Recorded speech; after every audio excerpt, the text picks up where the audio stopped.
Be part of our journey and let's navigate the unknown, uncover the untold, and safeguard our future together.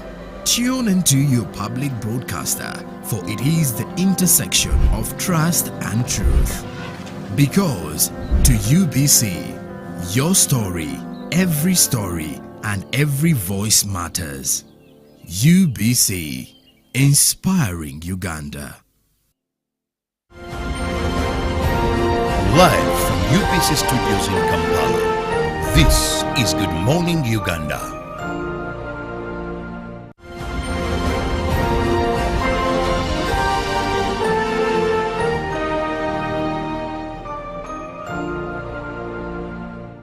I got an opportunity to learn at a Wafe Culture Village how they prepare luombo. Probably I'm so yet to get into marriage and do this for my man. But one interesting thing that you should also know about the luombo is that for the son-in-law, when you go to visit your in-laws, you have a full chicken. They prepare a full chicken for you in this luombo. So if you're a man and you've been seeing your girlfriend for some years, I think it is time for you to find time and go visit your in-laws, because you're missing out on something very delicious. But it also has a lot of meaning behind it, because the luombo is not just food, but there is a lot of meaning behind it. Why do they prepare it like that? What does it symbolize in marriage? A lot. And we are going to learn all this today. I am Irene Allen Namisang, and this is the DM Tourism Express. And I always tell you, I'm committed to uncovering all the beauties that we have in the country that should entice you and inspire you. Maybe travel somewhere in Uganda, the Pearl of Africa. Keep it tuned, Uganda Uncovered. By name's Senga Caroline Nambi from Wafe Culture Village, found in Mukono District, Nachifuma Nagrama Sub-County, located at Kayunga Road. I'm going to introduce you how to prepare local sauce called Oluwombo. When preparing Oluwombo, you just cut the youngest banana leaf from the banana plantation. You steam it on fire. You remove the interior part. Then to make it soften, after that, if you are going to make a chicken luombo, meat luombo, guinea luombo, if it is chicken, you smoke it first. Then you prepare the ingredients. You can use tomatoes, onions, curry powder, green pepper, carrots, and so on, and enough salt. So you bring a basket, a clean one. You fold that luombo, that is steamed banana leaf. Then underneath it, there is a piece of banana leaf also, to prevent your soup through without going outside. Then you put your pieces inside. You add on the ingredients. Then you tie it humbly, slow by slow. If it is a luombo for moko, you put that piece of meat called a gizzard, kokonkuru, underneath the luombo. So. Then you boil it. Then after that, you prepare a saucepan. You put in the banana stems, a piece of banana leaf to prevent water from going into your luombo. Then you put your luombo, you bind it calmly to prevent it being leaking out. Then you cover it.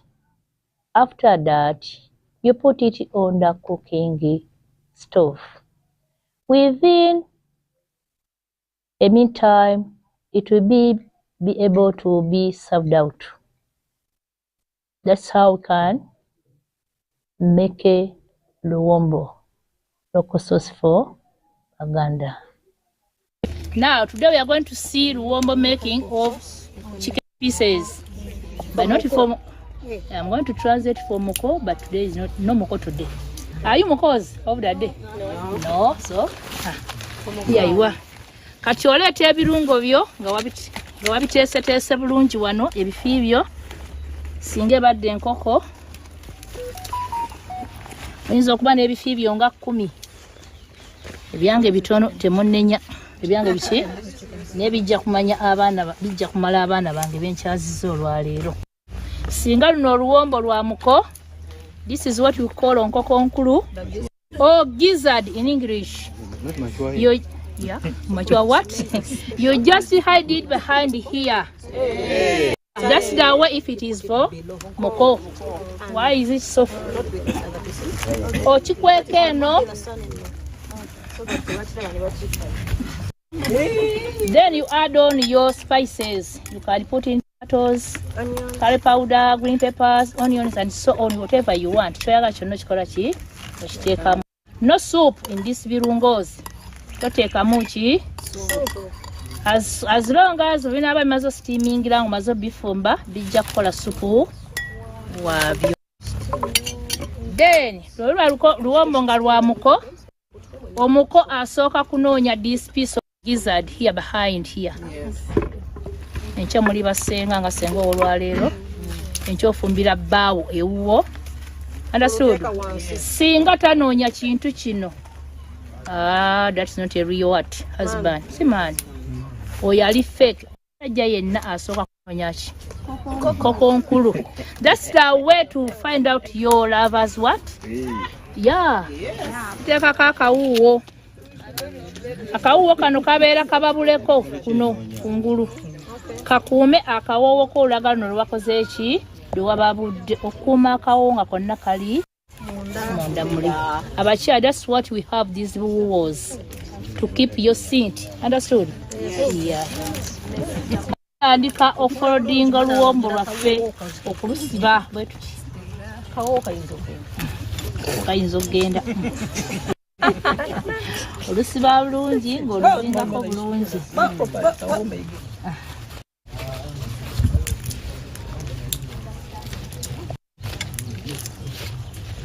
After you fold and tie.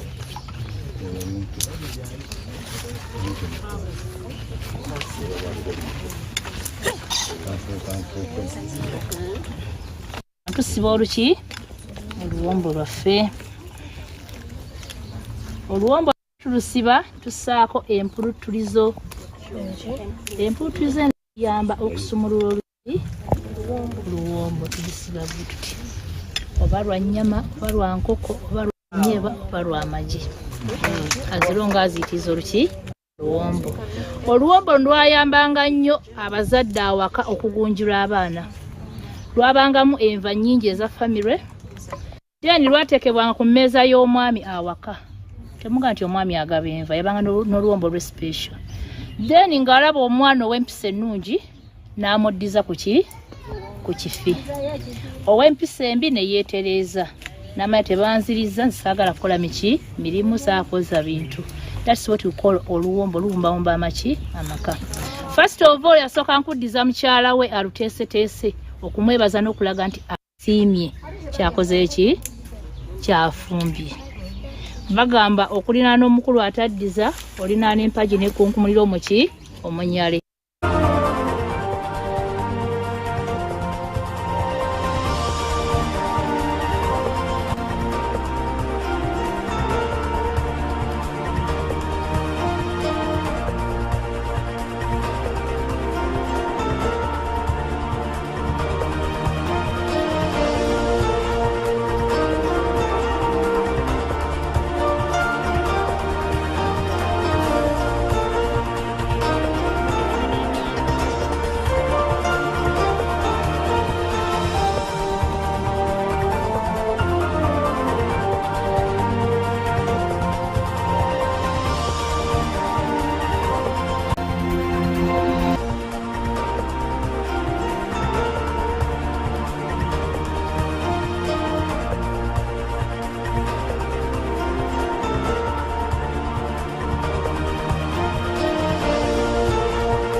Well, good morning and thank you very much for sticking around here to Good Morning Uganda. It's time for us to check into what business updates are there within the country and out of it. And starting off with what is making headlines within the country because the government has given out tractors to the districts that make up the Bunyoro sub-region, and this is set to support farmers in improving and increasing on their agricultural production. The Prime Minister of Uganda, Right Honorable Robin Anabanja, handed over tractors to each, two tractors each to districts that make up the Bunyoro sub-region at the Kakumiro district headquarters. The people of Bunyoro sub-region are largely dependent on farming, with majority of them using handholds to cultivate their land. Now, government through the Ministry of Agriculture managed to come to their aid and also providing 2 tractors to each district. Now, the handover of these tractors to each district of Bunyoro sub-region took place at the Kakumiro district headquarters. The Prime Minister cautioned them against tampering with tractors because they will risk arrest and withdrawal of these tractors. The Prime Minister also said farmers will be accessing these tractors at a subsidized fee and cautioned the caretakers against overcharging these farmers who are supposed to benefit from the use of this. Please do note that just last week the President was also at the Chikwaya Primary School playgrounds as he was launching the 4-acre model farms that are in the Kakumiro sub-region and neighboring districts of within the Bunyoro sub-region. And of course, speaking of the 4-acre model farms, going back to the idea and the gospel of making sure that people engage in agriculture that is commercial, looking into poultry, looking into pastoralism, and then at the same time looking into quite a number of other types of commercial agriculture so as to earn a living off this particular agricultural produce. Now, away from the local scene, we turn our focus onto the international, or we cross the borders now. According to a new KNBS, or the Kenya National Bureau of Statistics report, more Kenyans have sunk into poverty. Now, a report has revealed how the high cost of living and unemployment has sunk millions of Kenyans into poverty, leaving 2 in 5 Kenyans poor in 2022, with 1 in 3 citizens unable to meet their minimum food requirements. The Kenya National Bureau of Statistics report shows that in 2022, 20.16 million Kenyans lived in overall conditions of poverty, with 16 million unable to afford basic needs, and Turkana County had the highest proportion of its population living in absolute poverty, according to the same report. And then you can also have a look at the same report according to what is being reported in Kenya. It also shows that at least when you look at the Kenya National Bureau of Statistics poverty report, besides the 20.16 million Kenyans living in overall conditions of poverty, there is also at least 1.1 million sunk into poverty between 2021 and 2022, according to the same report. And that does not put Kenya into the right pedestal when it comes to improving on the standards of living for the thousands and millions of those in the country. Now, away from that, we head south of the East African region because the Mozambique post-elections violence have continued to create some insecurities, not only in Mozambique but in neighboring countries in Southern Africa.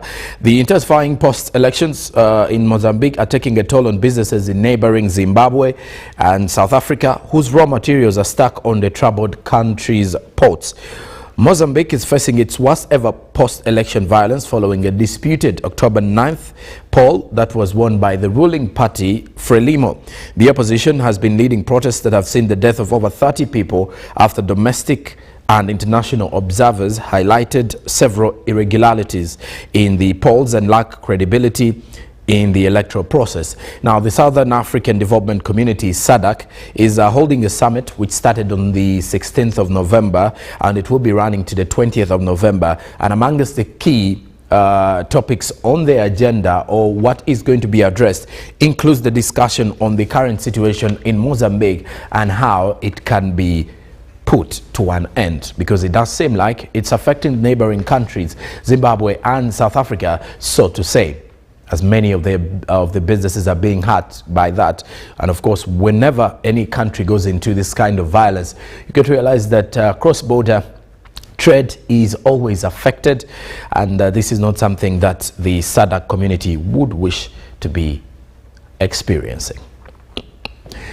Now, away from that, we have our focus on to the forex market to see how the Ugandan shilling has been faring on the exchange. US dollars opening time as of November 15th was buying at 3,664.95, while selling was at 3,674.95.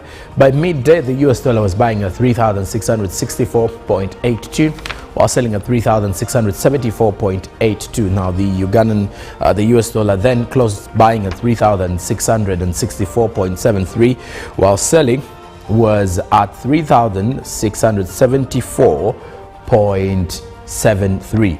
Now, looking into the Great Britain pound, whose buying was 4,644.67, then saw the closing at 4,657.35.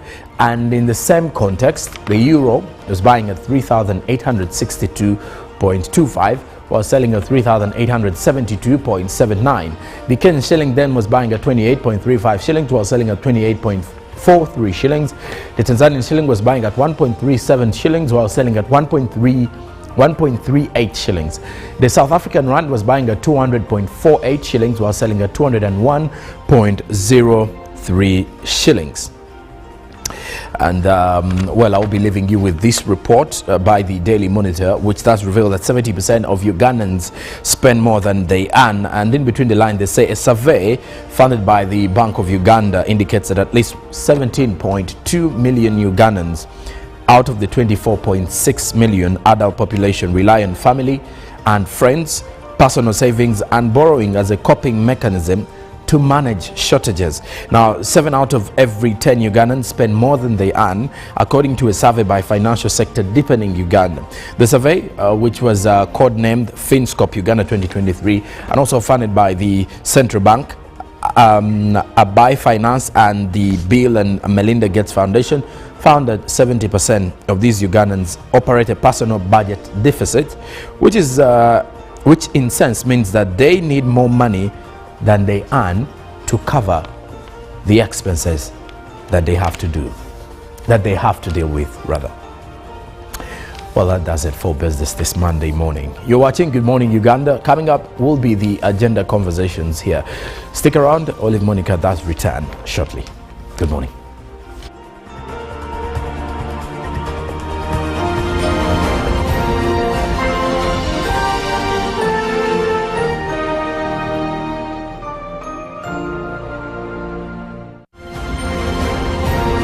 Live from UBC Studios in Kampala, this is Good Morning Uganda. In a nation hungry for truth, a world where every story matters, there exists a beacon of trust and reliability. For decades, they've been our voice and our window to the world, holding the mirror of our history. With 4 TV stations and 11 radio channels spanning 27 languages, they stand as guardians of information, defenders of truth. With Maskari Heritage Advantage, they uphold every citizen's right to reliable and free information. Their archive stories shaped our past and illuminate our present.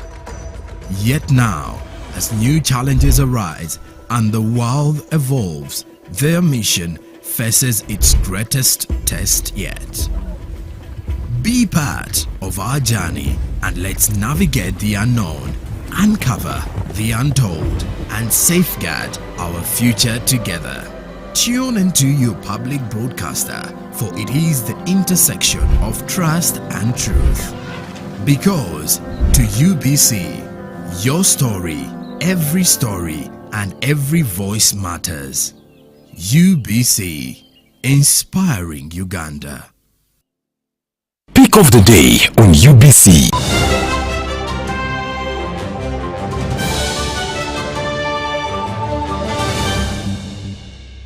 Was brought to you by I'll call you every day, yeah, yo, baby, dondolo. You can now get all the Chibuzi out with MTN voice bundles. Call all networks. Kubei Dondoro.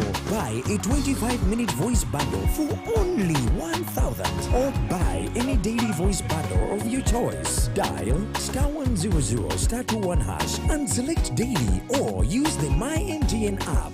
When we talk together, we are unstoppable.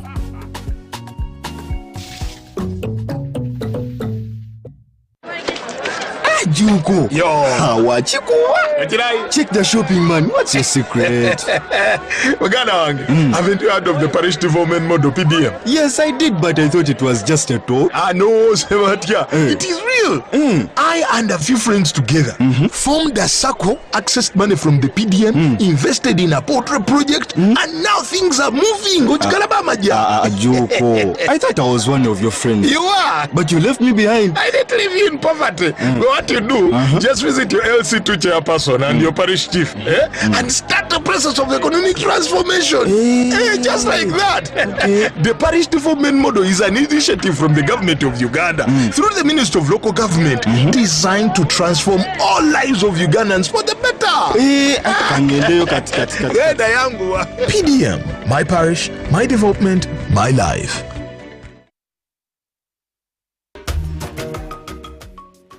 Gange tubana kiranda amina mu company eya WIB Uganda Limited ndi member. Wemba member company eno weyeida twalinga tutuli bulungi nga abashala abe wakawaka. Abashala abe wakawaka tuemera kubaami baife nga bonkana abajamu nandanga twidi nti abashala tibakozesa ki nanda. UN Women weyeida yatuteekateeka yatwegesa okulunda engege nga abashala. Twatandika beno okudulunda n'okudirisa n'okolaki twafuna mu ng'abakyala ababujiri district. Abakyala babujiri district sofa tuli abakyala 14 abakola project eya WIB. Abakyala 14 twayawula mu sectors. Mulimu abakyala ba production, abaliisa, mwaba abakyala ba validation, abongera engege omutindo bayongerako omutindo. Twaba n'abakyala ba harvesting, aba harvestinga. Twaba n'abakyala abakolaki aba marketing. Sector donna did trained era did chedikola ki chedikola project eno tufunye mu nga abakyala government yaife ne Uganda njebaza okuja kwe kujanga batulingirira mu nga abakyala abana Uganda eri kujanga eturobingira ebibina bingi. We have UWeb baleta parish development model, we have myoga byona biri kwida muki mu bakyala oba mu bantu abaki aba Uganda.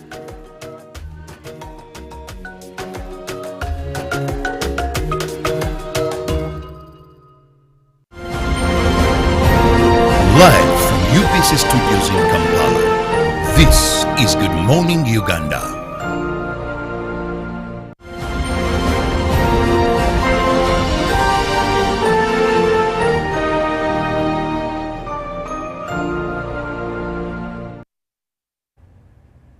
Well, good morning. I'm Olive Monica Najuma, and it is right about time for us to delve into our agenda segment. So in 1962, the African Association of Public Administration and Management was formed.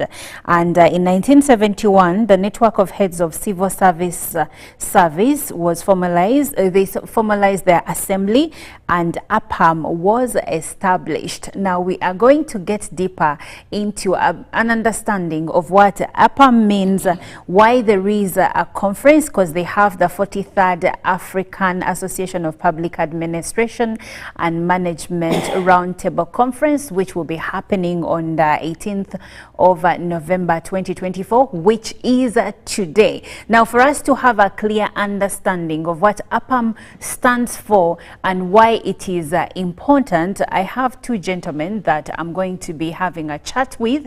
They will help us understand why this is important for them and for us as Ugandans. So I will be speaking to Dr. John Nakabago, who is the President EPAM, and he's also the Director of Finance and Administration at Uganda Management Institute.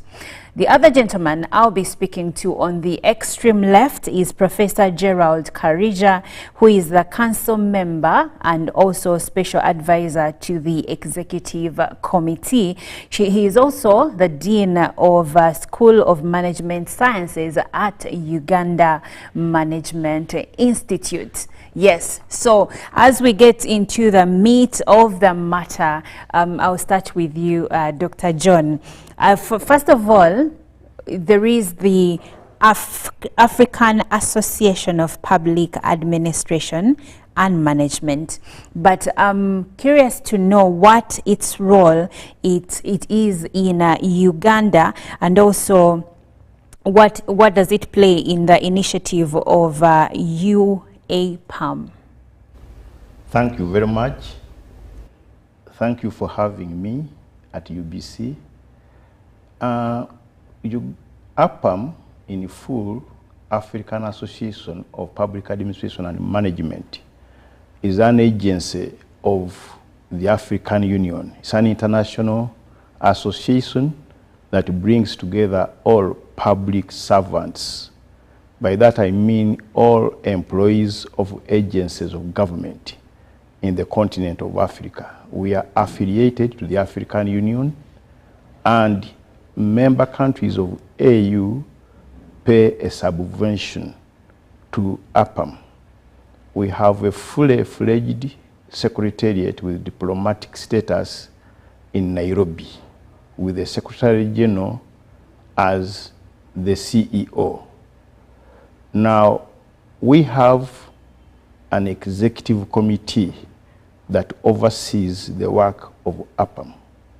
The executive committee is chaired by the president, who is elected from any member country. In 2022, Uganda fielded me as a candidate to stand for the position of president, and I was elected president in South Africa. So as APAM, our work is to build the capacity of public service. We are mandated by the AU to build the capacity of public service. We do this through a number of interventions, which include trainings, research, publications, and conferences like the one we are going to have in Uganda. Every year we have an annual conference known as Round Table APAM Conference, and it takes place in one of the member countries of APAM. And the 43rd Round Table Conference, that means therefore we have had 42 already. So we are going on to the 43rd. The first, the most immediate past one was in Livingstone, Zambia. Okay. The one before that was one in Cape Town, where I was elected. The one before that was in Egypt, and so many others. So every member state gets a chance to host, as long as they offer. What I didn't mention is that we organized in regions. We have vice presidents on our executive committee. Vice president for Northern Africa, and the current one is the Minister for Public Service in Northern Africa, in Egypt. We have a vice president for Southern Africa. We have a vice president for Eastern Africa. We have a vice president for Central Africa, and a vice president for Western Africa. These are the people who make up the executive committee. And the professor here is our special advisor to the executive in the area of public administration, because as you note, we are really responsible for building capacity in the public administration. Okay. So back to the round table, every year we have a conference, and one of the member countries that is willing to incur the costs associated with hosting a conference. That's the catch. Yes. Okay. Offers to host. So in 2022, when I was elected president, government of Uganda offered to host the 43rd round table conference. So this year it is slated to take place in Munyonyo, Speak Resort Munyonyo, from the 26th, that's next Tuesday, to the 29th of November this year. The conference brings together various participants, including ministers, heads of public service, chairpersons of commission agencies, government department, commissioners, and so many other high-profile public servants, but also the middle managers and the lowest ones. So they will all descend at Speak Resort Munyonyo. What does the conference address? It is a forum for bringing together experts, practitioners, and academics to share experiences, to share knowledge, skills in the area of service delivery in the public service. Okay. Now, I'm still with you, Doctor. Could you briefly explain the significance of Uganda hosting the 43rd APAM Roundtable Conference? This conference coming to Uganda is very significant. Let us look at the economic significance. We shall be having close to 1,000 delegates from various parts of Africa and the world, bringing in dollars. They will consume our services, including tourism services, yes, hotel services, and goods. Two, Uganda will be profiled. So the profile of Uganda, in terms of our politics, in terms of our rich culture, will be brought to the face of the world. Three, and more importantly, yes, Uganda will be accessing this wealth of experience in the area of improved service delivery. Various experts, as I told you, we have ministers, heads of service, permanent secretaries from the continent of Africa. They will be sharing with us what works and what doesn't, and what doesn't work. Yes. But they will also pick from us. There are areas where we think we have performed. Definitely. Yes, so they will be coming to pick from us. So yes, it's very, very significant. Okay. But also, there will be that networking. Then the area of investment. There are many people will be here with their monies. They may want to invest in Uganda. Yes.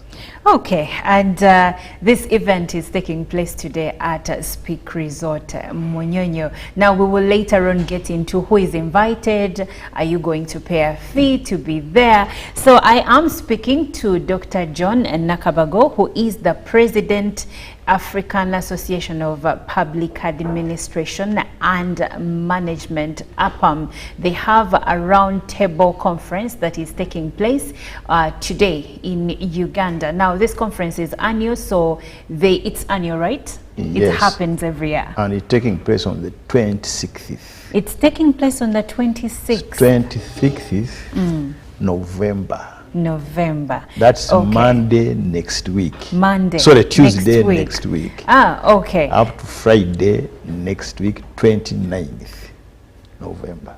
All right. Yes. So it's an event that is taking place for a good number of days.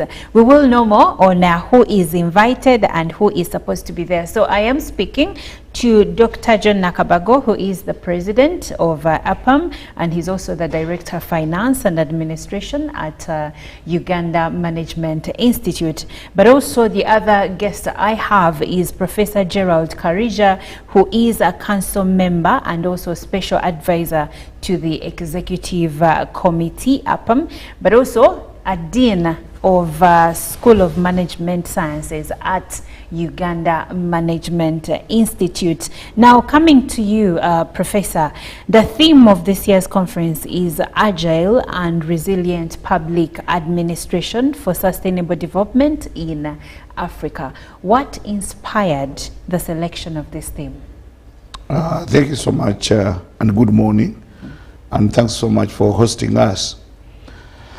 If I delve in it, if you can permit me to just add one other criterion, it's not only the willingness of the country to host that marks who hosts, but also it is the acceptance of the executive committee. So some countries may express interest to host, but because of their limited capacity, because of the security situation in that country, because of their limited affinity to the values of public administration, in the wisdom of the executive committee, your willingness and ability to host alone will not guarantee that you will host the roundtable conference and the annual general meeting. Okay. This conference builds on the previous one, which was looking at which was in Livingstone, Zambia. Yes. So the lessons that were picked, it came out very clearly among the critical resolutions that we have to focus on agility and resilience of public administration institutions and organizations and individuals in how best to tackle the issues now. Because the previous one was the first after COVID, and we're also looking through the same issues, but looking at more of the post-COVID experience. But this one is now saying COVID now is no longer also a critical issue, but how do we sustain and benefit from what countries have gone through? So that partly informed this conference. The other, as a source of aspiration or inspiration, was when the executive committee met and looked at the scenario for many African countries. It was recognized that agility, which is the ability to be flexible, to do things quickly, to respond to citizens' demands sensitively and appropriately, there's need for most governments to be a little bit more speedy, more flexible, more willing to do things in a more appealing way to the population. And then the focus on resilience is that when disasters come, when shocks, when unexpected situations, when strong things happen, like managing a pandemic, like having the disaster, like financial challenges, yes, government institutions should still be able to bounce back and recover, and also to keep afloat.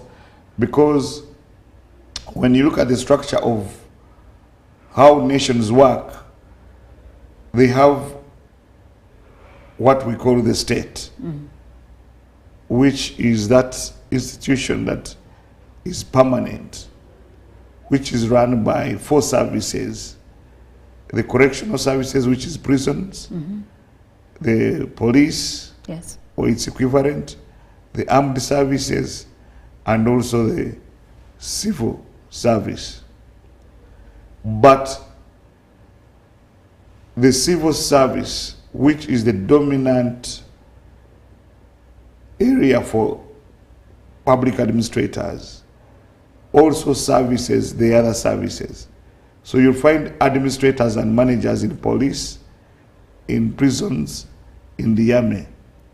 Therefore, for a country to be resilient, you must have resilient public administrators and resilient public institutions. Okay, so now we have a clear understanding of what the theme, which is agile and resilient public administration for sustainable development in Africa, what it means and why this year APAM decided to have such a theme.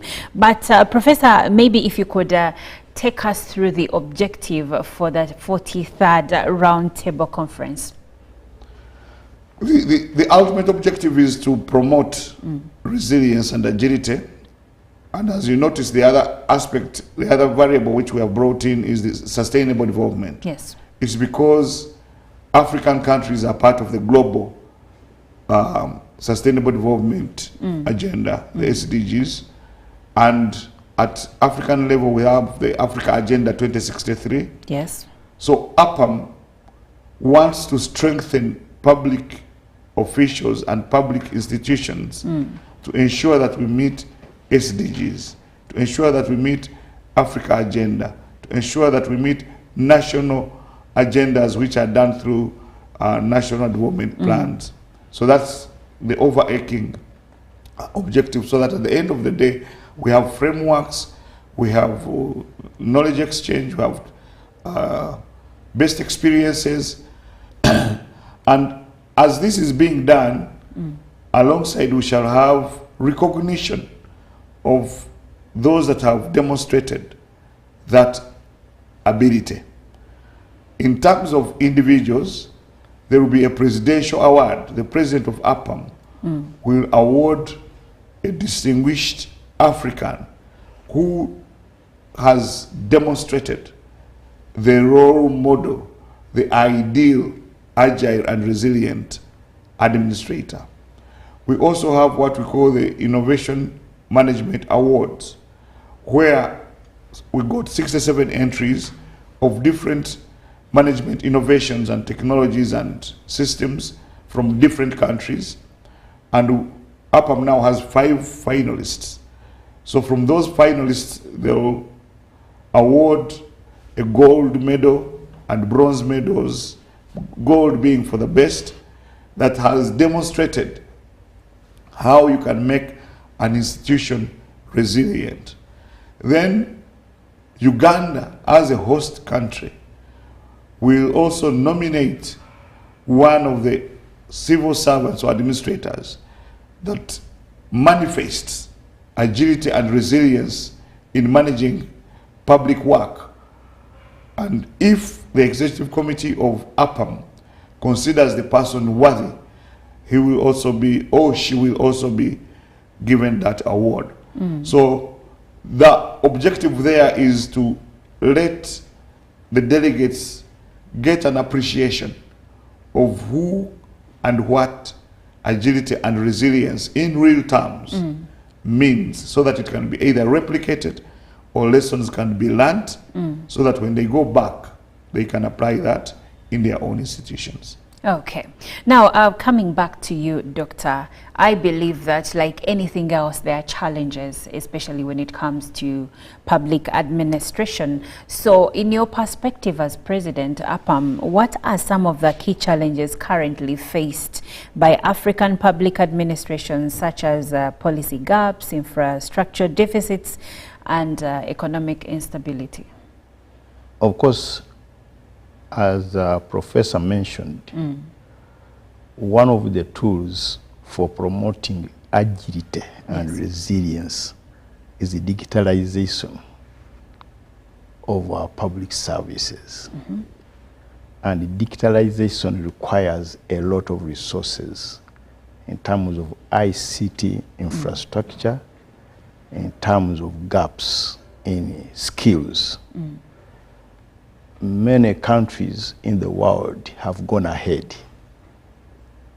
Countries like Singapore and many others have fully embraced ICT for service delivery. Africa is still lagging behind in terms of skills and in terms of infrastructure. And of course, that's therefore brought about by the gap in resources. Yes. Yeah, so that's that's the single most challenges we face. Ah, okay. Yeah. So how are you hoping that the conference will address these issues and bridging gaps? One, through APAM, we promote collaboration. Collaboration with institutions, collaboration with government agencies, collaboration with bodies like the UN. So we link African public administrations through our collaboration with those bodies. An example is the Chandler Institute of Governance for Singapore. Yes. APAM collaborates with that institute, and we have sponsored a number of public servants, senior public servants, including here in Uganda. We have sponsored permanent secretaries, under secretaries, commissioners to attend many of those seminars. We have sponsored them to attend even seminars in Singapore. Now, when you sponsor them to attend these seminars, do you have, in simple terms, can I call it, have you seen return on investment when you sponsor them to go for these seminars? Have there been changes in the places where they lead? Yes, definitely, like Prof said, even the affinity for ICT. Yes. You know, embracing ICT is a matter of sometimes perception. It may not necessarily be resources gap. Okay.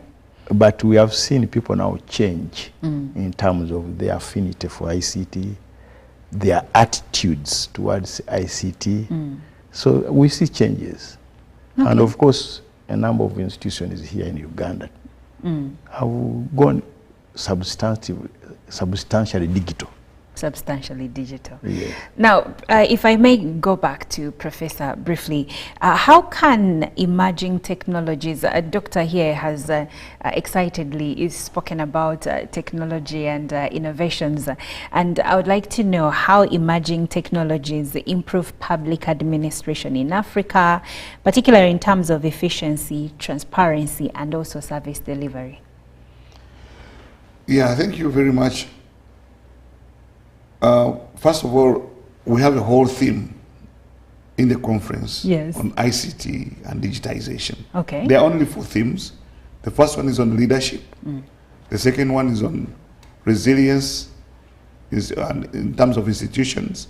Then the third one is on partnerships and collaborations, as the president has elaborated. And then the fourth one is on ICT. So getting back to your question, how does this, one, the question of efficiency. You will have work done faster. For example, in Uganda, we have seen some centers of excellence. Previously, we had a lot of trouble with processing passports, with processing driving permits. But with increased digitization, we've seen that the turnaround time has drastically reduced. And when people want a quick service, a flexible service, it becomes easier. The other one is we have a big problem in the country called corruption. And one of the ways in which corruption can be minimized or reduced is to minimize human interaction.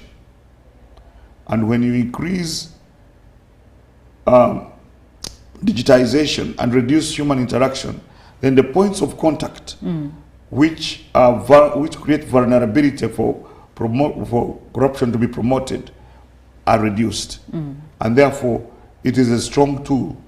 The other one is, we have seen cases in the judiciary, when they introduced the digitization of settling cases and so forth, and allowing people to appear in court on Zoom, allowing evidence that is digital, we have seen the dispensation of justice reduce. So in terms of efficiency, it becomes a little faster. Even in terms of cost, where you would have so much human labor, then you have less human labor involved. Collection of revenue, for example. We've seen previously a row on IFRIS and other things in this country. True. But the other side of the story is that the efficiency of the collection of taxes was being realized. And therefore, that's why people reacted. That, wait a minute, you can do it better. You can first educate us so that we appreciate. But it meant that those who were not being reached are now being reached quickly. And they are feeling it. So now the question becomes how best to make it appropriate, friendly. So in terms of government efficiency, those are some of the illustrations. And actually some of those here and elsewhere are part of what would be demonstrated in the Innovation Management Awards, so that people can learn from them. This whole question of one-stop center, in other countries it has really gone so far that if you went, like say, to a sub-county, the moment of government is found there. You can process your birth certificate, your ID, in an integrated manner. Here, we are still having them not Scattered. talking to each other. Yes. But ideally, my TIN number, my national ID, my NSSF, my passport, my birth certificate, my marriage certificate should be in one place and one should access them. Well, some of the other places we have been to, as a last point of illustration, is where all your income is seen and it's not hidden. So but you don't have to ask, why am I paying these taxes? You also know. It's there, it's open, it's transparent. And yes. It's like you've earned this, it calculates you have to pay this. So yes.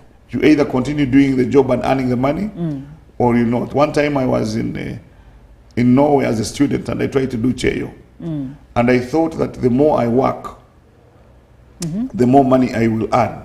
Kumbe, the more you work, the more taxes you'll be the more taxes I pay. So I realized that there is a threshold beyond which working more does not give me more income. Yes. Because for them it's an egalitarian state. If you're working so much more, then cater for Gerard, who has no job. And I understand Norway is one of those countries where the tax system is rather stiff. But then there is service delivery, good service delivery, and I think you've lived it. And now coming back to you, Doctor, when we speak about ethical practices and governance, because I believe that EPAM also touches these, why is it important to reinforce ethical practices in public administration, and how does this contribute to sustainable development as per the theme for this year? First of all, ethical practices enables the service provider to be more responsive to the communities and individuals they render service to. And this is very, very critical. Yes. Because remember, public administrations exist primarily for service delivery. Yes. And our clients would like us to serve them with a human face, with empathy, and with the flexibility and responsiveness, which are key elements of ethics. And therefore, this is very, very critical. And we shall be sharing experiences and best practices at the 43rd Roundtable Conference. Okay. Now, as we close off, Professor, if you could tell us about who is invited, how can they be able to access the event? Is there a fee to this, and so much more? Thank you. In the way of conclusion, there are two major things going on together concurrently. Yes. One is the round table conference. Yes. The second one is the annual general meeting. So meaning that for those who are already members of the association, or those who are prospective members of the association, they will have an opportunity to attend the annual general meeting. But that will be just one of the events in a series of events. But the major event is the round table conference under those 4 themes. For so one to attend, you pay a registration fee, which is 500 United States dollars. But for Ugandans, there is a subsidy, and they will pay 400 United States dollars. And there is a portal, digitization. Digitization. The registration and payment is all electronic, which can be accessed on the APAM website, on the UMI website, on the Office of the President website. Because being an event hosted by government of Uganda, the National Organizing Committee, chaired by the Office of the President, is the main organizer of the conference. So actually, our president here, much as he is a Ugandan, he's here in 2 hats. It's because we know that he's a Ugandan. Okay. But as president of APAM, yes, he will also be hosted by government of Uganda. So he'll be a guest to the government of Uganda in his capacity as the president. Okay. So it's a fee of $400 US for Ugandans. But for further information, also one can contact Uganda Management Institute, because Uganda Management Institute is the secretariat of the national chapter of APAM, which is the Uganda Association of Public Administration and Management, UWAPAM, whose president is the head of service and secretary to cabinet, Mrs. Lucy Nachobe Mbonye. So the UMI Secretariat is at hand to offer support to ensure one registers if they desire to participate. Are there any numbers where they can reach UMI? Yes. Or they will find all that on the website? They'll find that on the website, but for now they can call 0782 717 695, which is my number, because I'm one of the coordinators of the conference. All right. Well, I have been speaking to Dr. John Nakabago, who is the president APAM and also director of finance and administration at Uganda Management Institute. Thank you, doctor, for coming through. Thank you for having me. Yes, and I have also been speaking to Professor Gerald Karija, who is the council member, special advisor to the executive committee, and also the dean of School of Management Sciences at Uganda Management Institute. Thank you so much, Professor, for coming through. Well, this brings us to the end of our conversation, but if you have any questions, the professor said you can check out the website for APAM to find further details regarding the conference that will be taking place on the 23rd of November 2024, on the 26th of November 2024 up until the 29th, right, Professor? Up until the 29th of November 2024. Keep around. Good Morning Uganda sports updates are coming up next. We'll take a short break.